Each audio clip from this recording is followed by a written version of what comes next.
ಶ್ರೀಮತೆ ರಾಮಾನುಜಾಯ ನಮಃ.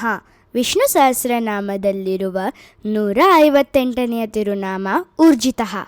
ಭಗವಂತನ ವಾಮನ ಅವತಾರದ ಕಲ್ಯಾಣ ಗುಣಗಳನ್ನು ಮುಂದುವರಿಸಿಕೊಂಡು ಇಂದು ಮಹಾಬಲಿಯ ಮಗನು ವಾಮನನನ್ನು ತ್ರಿವಿಕ್ರಮನಾಗುವುದನ್ನು ಹೇಗೆ ತಡೆಯಲು ಪ್ರಯತ್ನಿಸಿದನು ಎಂಬುದನ್ನು ನೋಡೋಣ.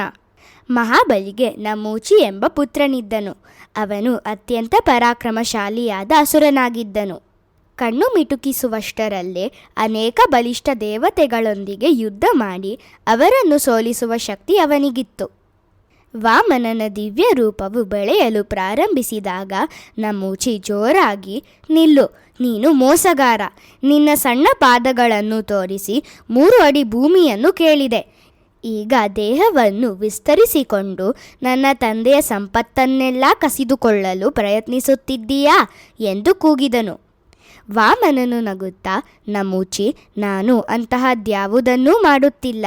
ನಾನು ಮಹಾಬಲಿಯಿಂದ ನ್ಯಾಯವಾಗಿ ಇಂದ್ರನಿಗೆ ಸೇರಿರುವುದನ್ನೇ ಮರಳಿ ಪಡೆಯುತ್ತಿದ್ದೇನೆ ಎಂದು ಶಾಂತವಾಗಿ ಉತ್ತರಿಸಿದನು.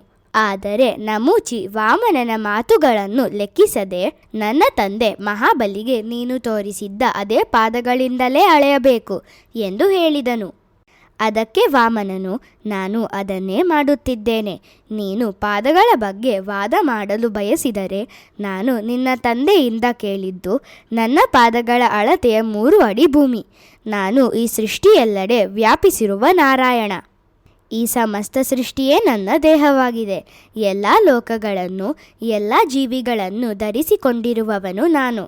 ಆ ದಿವ್ಯ ಪಾದಗಳ ಅಳತೆಯ 3 ಅಡಿ ಭೂಮಿಯನ್ನೇ ನಾನು ಕೇಳಿದ್ದು. ನಿನ್ನ ತಂದೆಗೆ ನನ್ನ ದಿವ್ಯ ದರ್ಶನವನ್ನು ಅನುಗ್ರಹಿಸಲು ನಾನು ನನ್ನ ರೂಪವನ್ನು ಕುಗ್ಗಿಸಿಕೊಂಡು ವಾಮನ ರೂಪದಲ್ಲಿ ಪ್ರತ್ಯಕ್ಷನಾದೆ. ಆದರೆ 3 ಅಡಿ ಭೂಮಿಯನ್ನು ಕೇಳುವಾಗ ನನ್ನ ಪಾದಗಳನ್ನು ತೋರಿಸಿ, ಈ ಪಾದಗಳು ಎಂದು ನಾನು ಹೇಳಲಿಲ್ಲ, ನನ್ನ ಪಾದಗಳು ಎಂದು ಹೇಳಿದೆ. ಅದು ನನ್ನ ವಿಶಾಲ ತಿರುವಡಿಗಳನ್ನು ಸೂಚಿಸುವುದಾಗಿತ್ತು ಎಂದು ಹೇಳಿದನು. ಇಲ್ಲ ಎಂದು ನಮೂಚಿ ಕೋಪದಿಂದ, ನಿನ್ನ ಪಾದಗಳಿಂದ ಯಾವುದನ್ನು ಅಳೆಯಲು ನಾನು ಬಿಡುವುದಿಲ್ಲ ಎಂದು ಹೇಳಿ ಅವನು ವಾಮನನ ಪಾದಗಳನ್ನು ಬಿಗಿಯಾಗಿ ಹಿಡಿದನು. ವಾಮನನು ನಗುತ್ತಾ ತನ್ನ ಪಾದಗಳನ್ನು ಸ್ವಲ್ಪ ದೂರ ಸರಿಸಿದ ಕ್ಷಣದಲ್ಲೇ ನಮೂಚಿ ತಿರುಗುತ್ತಾ ಚೆಂಡಿನಂತೆ ಆಕಾಶದೊಳಗೆ ಹಾರಿ ಹೋದನು. ಪೆರಿಯಾಳ್ವಾರರು ಅವರ ತಿರುಮೊಳಿಯಲ್ಲಿ ಈ ಘಟನೆಯನ್ನು ಮೃದುವಾದ ಒಂದು ಕಾಲಾಟದಲ್ಲೇ ನಮೂಚಿಯನ್ನು ಚೆಂಡಿನಂತೆ ಆಕಾಶಕ್ಕೆ ಹಾರಿಸಿದ ಅದ್ಭುತ ಬಾಲಕ ತ್ರಿವಿಕ್ರಮನನ್ನು ಅವರು ಭಕ್ತಿಯಿಂದ ಕೊಂಡಾಡಿ ವರ್ಣಿಸಿದ್ದಾರೆ. ಊರ್ಜಿತಃ ಎಂದರೆ ಅಪಾರ ಬಲಶಕ್ತಿಯನ್ನು ಹೊಂದಿರುವವನು ಎಂದು ಅರ್ಥ. ತ್ರಿವಿಕ್ರಮನ ಬಲವು ಎಷ್ಟು ಅಪಾರವಾಗಿತ್ತೆಂದರೆ ಅವನ ಶತ್ರುಗಳು ಸುಲಭವಾಗಿ ಹಾರಿ ಹೋಗುವ ಚೆಂಡಿನಂತಾಗುತ್ತಿದ್ದರು. ನಾವು ಪ್ರತಿದಿನ ಊರ್ಜಿತಾಯ ನಮಃ ಎಂದು ಜಪಿಸಿದರೆ ಭಗವಂತನು ನಮಗೆ ಉತ್ತಮ ದೈಹಿಕ ಶಕ್ತಿ ಹಾಗೂ ಮನೋಬಲವನ್ನು ಅನುಗ್ರಹಿಸುತ್ತಾನೆ. ಶ್ರೀಮತೆ ರಾಮಾನುಜಾಯ ನಮಃ.